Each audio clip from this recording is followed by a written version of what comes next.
Once upon a time, a man named Samuel Stephens Kistler created aerogel, an open-celled material that is typically comprised of more than 95% air.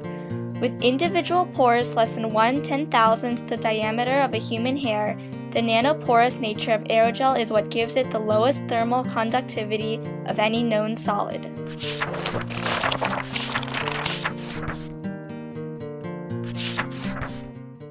The remarkable characteristics of silica aerogel, the low density, the lightweight, and unmatched insulating capability, is what made NASA want to use it for cryogenic insulation for space shuttle and space exploration mission applications.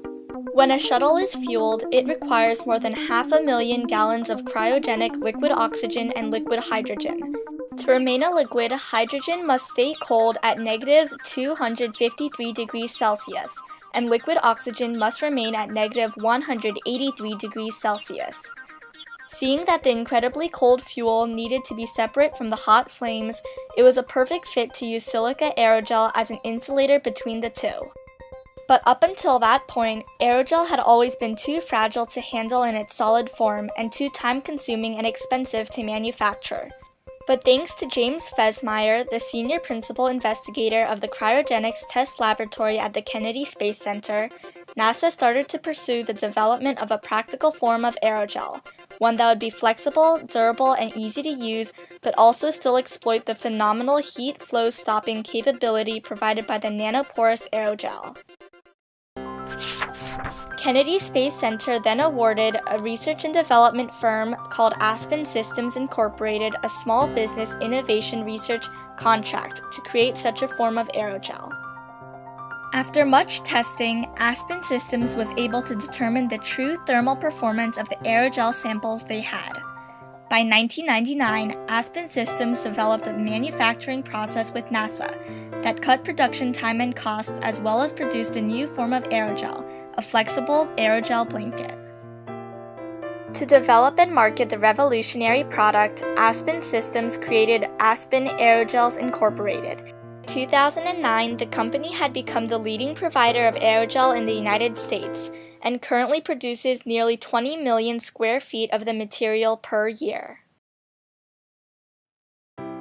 While NASA uses Aspen aerogel product for cryogenic applications such as launch vehicles and space shuttle applications, there is an array of commercial industrial applications which help maximize insulation and energy in our everyday lives. Most recently, the NASA-derived aerogel has been applied to protect and insulate people's hands and feet.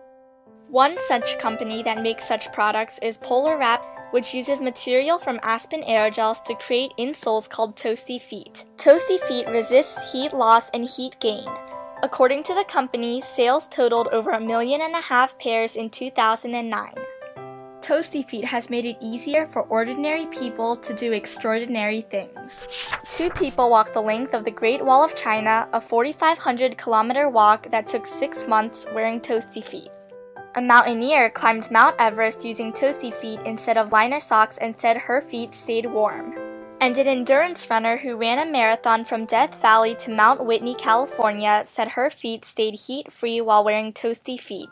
Originals by Weber is another company now using Aspen aerogel technology. The owner, Terrence L. Weber, wanted to help people with Raynaud's disease, a condition that causes the fingers and toes to feel numb and cool in response to cold temperatures or stress. So he used aerogel material to create wrist and ankle wraps which insulate the blood and maintain it at a normal temperature. In addition to insoles and wrist and ankle wraps, Aspen aerogel is already improving performance in oil and gas pipelines, natural gas ships and storage facilities, as well as defense, aerospace, and everyday appliances. The possibilities for the uses of silica aerogel are endless, whether the uses are for the exploration of other planets or for here on Earth. And with that said, the story will never end, and we'll always be waiting for the next chapter to begin.